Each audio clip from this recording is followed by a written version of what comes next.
So recently we talked about if statement. जो last मेरी video थी उसमें जावास्क्रिप्ट के इफ स्टेटमेंट के ऊपर बात करी थी मैंने कि कैसे अगर हम कंडीशन चेक करते हैं कि अगर हमें कोई चीज़ चेक करनी हो कि ट्रू है या फॉल्स है, और डिपेंडिंग ऑन कि क्या हमारा रिजल्ट आता है, ये ट्रू है तो कोई पर्टिकुलर कोड हम रन कर सके, फॉल्स है तो कोई पर्टिकुलर कोड रन कर सके।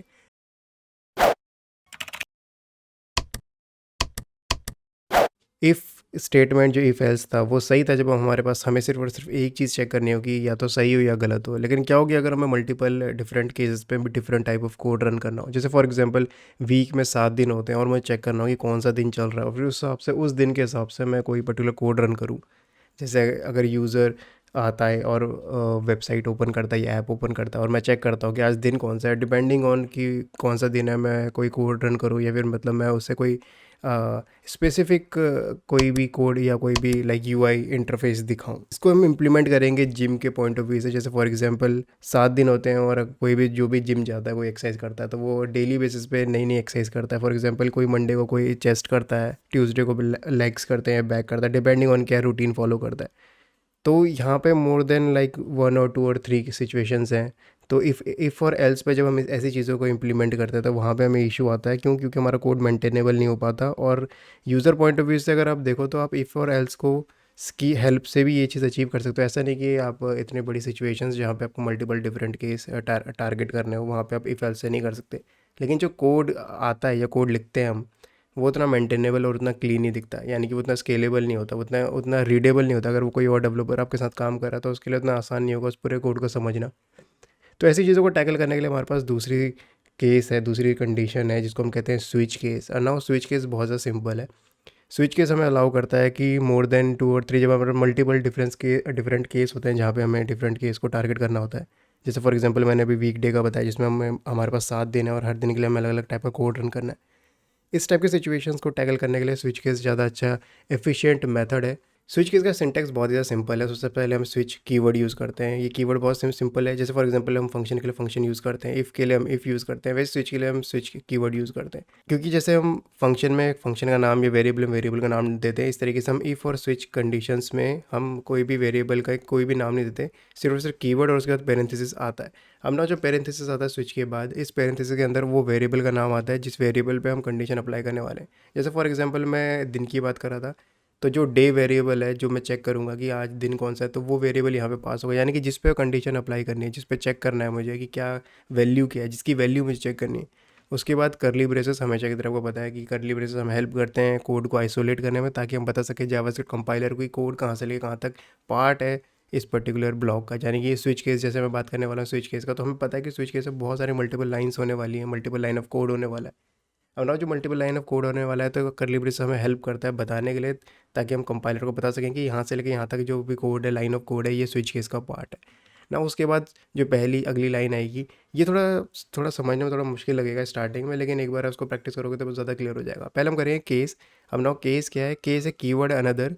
जैसे फॉर एग्जांपल स्विच में जो हम वेरिएबल पे हम वेरिएबल में वैल्यू चेकिंग करेंगे। जैसे फॉर एग्जांपल मैं डे पे चेक कर रहा हूँ, मेरा वेरिएबल है कोई डे, और मैं उस पर चेक कर रहा हूँ कि उसकी वैल्यू क्या है। तो ना उसकी वैल्यू 0 से लेकर 7 तक, या फिर Monday, Tuesday, Wednesday, Thursday, Friday, Saturday, Sunday, कुछ भी हो सकती है इनमें से। अब ना हर वैल्यू को चेक करने के लिए मुझे एक केस बनाना पड़ेगा, यानी कि 7 केस बनेंगे और हर केस पे मैं चेक करूँगा कि क्या वैल्यू है। तो केस एक कीवर्ड है जो हमें अलाउ करता है स्विच स्टेटमेंट के अंदर, ताकि हम बता सकें कि ये पर्टिकुलर केस की हम बात करने वाले हैं ना। अब ना जो वैल्यू है, ये वैल्यू वो वैल्यू जो expected value, for example variable की अगर वैल्यू ये होगी, जो वैल्यू मैं इस केस में डालूंगा, तो मेरा एक particular line of code run होगा। यानी कि जब ये वैल्यू होगी उस वेरिएबल की, जिस वेरिएबल में कंडीशन लगा रहा हूँ, तो मेरा ये कोड रन होगा, जिसके बाद मैं कोड लिखूंगा। या और अभी एग्जाम्पल देखेंगे तो हमें और अच्छे समझ में आएगा। और उसके बाद हम लगाते हैं ब्रेक। ना ब्रेक क्यों लगाते हैं, इसको मैं अच्छे से थोड़ा आगे जाके एक्सप्लेन करता हूँ। अब ना ये रिपीटिव होता चल जाता है। यानी कि जैसे फॉर एग्जांपल अब ये जितने मल्टीपल केसेस हैं उतनी बार आप इस कोड को लिखोगे। जैसे फॉर एग्जांपल मैं यहाँ पे इस एग्जांपल में दिखा रहा हूँ कि 3 हमारे पास केस हैं और 3 अलग अलग वैल्यूज़ हैं, 3 अलग अलग कोड है जो मैं रन करना चाहता हूँ, और तीनों पे ब्रेक लगा हुआ है। बहुत बार ऐसा होता है कि जैसे इफ़ में क्या होता है कि जब हमारे पास इफ़ में कंडीशन ट्रू है, ठीक है, लेकिन अगर कंडीशन नहीं ट्रू है तो फिर क्या, वहाँ पे हम यूज़ करते हैं एल्स। ऐसे स्विच में होता है कि बहुत बार जैसे मैं बात कर रहा हूँ मंडे टू थर्सडे, लेकिन क्या होगी फ्राइडे, सैटरडे, संडे, यानी कि 3 दिन जिनके ऊपर मैंने बात नहीं करी, या फिर संडे जिसके ऊपर मैंने बात नहीं करी, ऐसी कोई वैल्यू जिसके ऊपर मैंने बात नहीं करी, यानी कि वेरिएबल में अगर कोई ऐसी वैल्यू आ जाए जिसका मैंने कोई केस नहीं बनाया, तो फिर क्या कौन सा कोड रन होगा या उसको किस तरीके से टैकल करा जाएगा, तो वो हम करते हैं डिफ़ॉल्ट में। और उसका बहुत सिंपल सिंटैक्स है, डिफ़ॉल्ट कीवर्ड लगेगा, हमारा सेमीकोलन लगेगा और उसके बाद जो कोड होगा, या कहने का मतलब डिफ़ॉल्ट और सिर्फ तब रन होगा जो ऊपर में से कोई सा भी केस ट्रू नहीं होगा। और डिफ़ॉल्ट में हम ब्रेक नहीं लगाएंगे क्योंकि आखिरी केस है। डिफ़ॉल्ट खुद में भी एक केस है, पर ये है कि इस केस में हम कोई वैल्यू पास नहीं करेंगे क्योंकि ये ट्रू है अगर ऊपर से कोई सा भी केस मैच नहीं होता। यानी कि यहाँ पे देखोगे हमारे पास 3 केस और एक डिफ़ॉल्ट है। इन 3 केस में से अगर एक भी केस ट्रू नहीं होता है तो मेरा डिफ़ॉल्ट रन होगा, और अगर मेरा कोई भी केस रन हो जाता है तो वो केस का कोड रन होगा। ना ये तो एक सिंपल सिंटैक्स के ऊपर कि सिंटैक्स किस तरीके से, अब इसको इम्प्लीमेंट करके देखते हैं जिम के पर्सपेक्टिव से किस तरीके से हम इसको इम्प्लीमेंट कर सकते हैं। अब ना मैं एक वेरिएबल बनाता हूँ डे नाम से, और जिस पे मैं फॉर एग्जांपल अभी के लिए सैटरडे असाइन कर देता हूँ क्योंकि आज सैटरडे है। उसके बाद मैं स्विच केस के लिए कि स्विच कीवर्ड यूज़ करता हूँ, उस पर डे पास करता हूँ क्योंकि इस वेरिएबल में मुझे वो कंडीशन चेक करनी है। मैं चेक करना चाहता हूँ कि डे की जो वैल्यू होगी, अगर वो Monday, Tuesday, Wednesday, Thursday, Friday, Saturday, depending on कौन सा डे है, मुझे कोई पर्टिकुलर कोड शो करना है यूआई पे। करली ब्रेसेस अगेन। उसके बाद पहला केस मैं बनाऊंगा केस कीवर्ड लगा के, और यहाँ पे देखो कि स्ट्रिंग मैंने यूज़ कर रहा हूँ क्योंकि जो डे की वैल्यू है वो स्ट्रिंग है और मैं स्ट्रिंग में चेक करना चाहता हूँ। अगर ये नंबर होता तो मैं कोटेशन मार्क यूज़ नहीं करता, सिंपल नंबर लिखता। मैं चेक करूँगा पहले जो मेरा केस बना रहा हूँ, मैं मंडे का केस बना रहा हूँ कि अगर डे की वैल्यू मंडे हुई तो मैं ये कोड रन करना चाहता हूँ। पहला कोड लिखूंगा डॉक्यूमेंट डॉट राइट, और जिसमें मैं लिखूंगा today we will do biceps. उसके बाद जो अगला डॉक्यूमेंट डॉट राइट लिखूंगा, ये एक मैं इमेज का सिंटैक्स है जो मैं इंजेक्ट करूँगा जेएस से एचटीएमएल पे। सिंपल है, बस मैं करना क्या चाह रहा हूँ कि मैं दो चीज़ करना चाह रहा हूँ। एक तो मैसेज शो होगा कि आज हम क्या करेंगे, और दूसरा एक मैं बहुत फनी है कोई सी भी एक इमेज शो करना चाहता हूँ स्क्रीन पे। नाउ एक सिंपल से मैंने केस बना दिया, और अगली जो लाइन है इस टाइम पे देखना मैं यहाँ पे ब्रेक यूज़ नहीं कर रहा हूँ क्योंकि लास्ट टाइम जो मैंने सिंटेक्स में बताया था मैंने कहा था कि ब्रेक यूज़ करेंगे। अभी मैं ब्रेक यूज़ नहीं करूँगा क्योंकि मैं इंटेंशनली चाहता हूँ कि वो चीज़ हो जिसके लिए हम ब्रेक यूज़ करते हैं, मतलब किसी चीज़ को प्रिवेंट करने के लिए हम ब्रेक यूज़ करते हैं। नाउ हमने पहला मंडे का केस बनाया, अब हम ट्यूसडे का केस बनाते हैं। सेम मैं डॉक्यूमेंट डॉट राइट लिखूंगा today we will do chest, फिर मैं एक डॉक्यूमेंट डॉट राइट करूँगा जिसमें मैंने इमेज प्रॉपर एक डालूंगा जिसमें लिंक गिफी का मैंने डाल रखा है। ना ऐसे मैं वेडनेसडे का केस बनाऊंगा, ऐसे मैं थर्सडे का केस बनाऊंगा, ऐसे मैं फ्राइडे का केस बनाऊंगा, ऐसे मैं सैटरडे का केस बनाऊंगा। ऐसे मैंने मंडे टू सैटरडे सारे के सारे केस बना दिए, लेकिन संडे की केस बनाने की बजाय मैं एक डिफ़ॉल्ट केस बनाऊंगा। चाहे तो मैं संडे का भी केस बना सकता हूँ, लेकिन मैं एक डिफ़ॉल्ट केस बनाऊंगा क्योंकि मेरी एक्सरसाइज मंडे टू सैटरडे होने वाली है, संडे को मैं रेस्ट करने वाला हूँ। तो अगर मंडे टू सैटरडे अगर वैल्यू नहीं है तो बाई डिफ़ॉल्ट संडे ही बच रहा है, तो मैं डिफ़ॉल्ट केस एक बनाऊंगा। और इस डिफ़ॉल्ट केस में मैं दो सेम डालूंगा document dot write today we will take rest, and then document dot write, और फिर एक कोई इमेज है। नाउ डिफ़ॉल्ट है मैंने कोई वैल्यू प्रोवाइड नहीं करी क्योंकि डिफ़ॉल्ट हर कंडीशन में ट्रू है अगर ऊपर से कोई सा भी केस ट्रू नहीं होता है।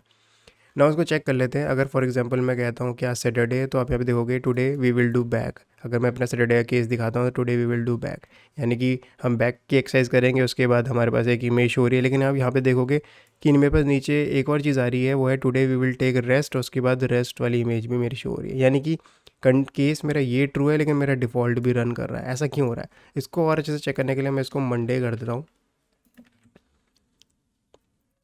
अब जैसे ही मैं इसको मंडे सेट करता हूँ, यहाँ पे देखोगे मंडे से लेके डिफ़ॉल्ट तक सारी कंडीशन ट्रू हो गई, यानी कि बाइसेप्स भी कर रहे हैं, चेस्ट भी कर रहे हैं, लेग्स भी कर रहे हैं, एब्स भी कर रहे हैं, शोल्डर भी कर रहे हैं, और बैक भी कर रहे हैं। पर यानी कि ऊपर से लेके नीचे तक यहाँ से लेके यहाँ तक सारा कोड रन हो गया। ऐसा क्यों हुआ, क्योंकि मेरा सिर्फ और सिर्फ मैं चाहता हूँ कि सिर्फ और सिर्फ यही 2 लाइन रन हो, सिर्फ वही कोड रन हो जो मेरा मंडे के केस पे मैंने डाला हुआ है। इसको एक्चुअली में हो क्या रहा है कि जैसे इफ़ एल्स में क्या होता है कि हमें पहले से पता होता है कि अगर ट्रू है तो ये कंडीशन रन करनी है, यानी कि वहाँ पे सिर्फ एक ही कंडीशन हम चेक करते हैं। तो हमें थोड़ा देखते हैं कि कंपाइलर इसको किस तरीके से रीड करता है। देखो कि today we will do shoulder, यानी कि शोल्डर से ऊपर का कोई भी कोड रन नहीं हुआ, ना एप्स का कोड रन हुआ, ना लेग्स का रन हुआ, ना चेस्ट का रन हुआ, ना बाइसेप्स का रन हुआ। अब इसको इस तरीके से देखो, जब स्विच केस ने चेक करा कि डे की वैल्यू क्या है, उसने कहा मंडे नहीं है, उसने कहा ट्यूसडे नहीं है, उसने कहा वेडनेसडे नहीं है, उसने कहा थर्सडे नहीं है, उसने कहा फ्राइडे, हाँ ठीक है फ्राइडे। उसके बाद उसने यहाँ से लेके यहाँ तक सारा कोड रन कर दिया। अब इसमें इशू क्या आ रहा है कि स्विच केस को ना बाय डिफ़ॉल्ट नहीं पता कि उसको रुकना कब है। यानी कि जब उसने यहाँ इस कंडीशन, जब वो यहाँ से उसने एंट्री ली कि फ्राइडे, आज का केस फ्राइडे है और फ्राइडे मैच हो रहा है, ट्रू है, उसने यहाँ से एग्जीक्यूट करना शुरू करा तो उसने सारा ही कोड एग्जीक्यूट कर दिया। उसको ये नहीं पता चला कि रुकना कहाँ है, कि कहाँ पे रुकना है। ये बताने के लिए हम लगाते हैं ब्रेक स्टेटमेंट। ना अगर मैं ब्रेक स्टेटमेंट सब में लगा देता हूँ, हर स्टेटमेंट की, हर कोड के एंड पे, हर केस के, और अगर मैं ब्रेक की स्टेटमेंट लगा देता हूँ तो ना वो मैं इंटेंशनली बता रहा हूँ स्विच केस को कि तुझे रुकना कब है। नाउ ब्रेक स्टेटमेंट, यहाँ पे जो ब्रेक कीवर्ड है ये हमें अलाउ करता है बताने के लिए कि हम बता सकें कि कहाँ पे जाके कोड एग्जीक्यूट होना बंद हो जाएगा। जिस तरीके से हम फंक्शन में रिटर्न यूज़ करते हैं ये सेम उस तरीके से बिहेव करता है। जैसे फंक्शन रिटर्न के बाद कोई कोड एग्जीक्यूट नहीं करता, सेम ब्रेक के बाद स्विच केस कोई भी कोड एग्जीक्यूट नहीं करता। नाउ आप देखोगे जो मेरा फ्राइडे था उस पर मेरे से 2 लाइन थी जो एग्जीक्यूट होनी चाहिए थी, today we will do shoulder, उसके बाद इमेज का टैग, उसके बाद ब्रेक लगा हुआ है। सो तो सिर्फ और सिर्फ यही 2 लाइन रन हो रही है, today we will do shoulders. Now अगर ये मंडे होता तो आप यहाँ पे देख सकते हैं today we will do biceps, today we will do biceps and then हमारे पास इमेज हो रही है। यानी कि अब मैं बहुत ही उस तरीके से काम कर रहा है जिस तरीके से मुझे चाहिए, यानी कि जो कोई पर्टिकुलर केस ट्रू हो रहा है सिर्फ और सिर्फ तभी मेरा कोड रन हो। तो ब्रेक कंडीशन हमें हेल्प करती है कि हम एग्जीक्यूशन को रोक सकें, हम बता सकें कि कहाँ पे एग्जिट लेनी है, कहाँ पे कोड चलना बंद हो जाएगा। ना इसमें अगर क्या हो कि अगर कोई भी वैल्यू ऐसी, फॉर एग्जांपल मैं यहाँ पे कुछ भी लिख देता हूँ जो वैल्यू किसी भी केस से मैच नहीं हो रही, तो यहाँ पे देखोगे कि अगर कोई भी वैल्यू कोई भी केस मैच नहीं हो रहा है तो हमारा डिफ़ॉल्ट केस रन होता है जिसमें कहता है today we will take a rest, और ये मेरी इमेज शो हो रही है। यानी कि कोई भी ऐसी वैल्यू जो मेरे केस से मैच नहीं हो रही है तो बाई डिफ़ॉल्ट रन होता है। तो कुछ बेसिक था स्विच केस का, आई होप आपको समझ में आया होगा। कोई queries please do let me know in the comment section. अगर आपको ऐसी वीडियोस पसंद है तो you can subscribe to my channel, और मैं इंस्टाग्राम में डेली 10 बजे एक टॉपिक एक्सप्लेन करता हूँ। तो अगर आपको ऐसी चीज़ों में इंटरेस्ट है तो please make sure you follow me there as well. With that being said I will see you in the next video.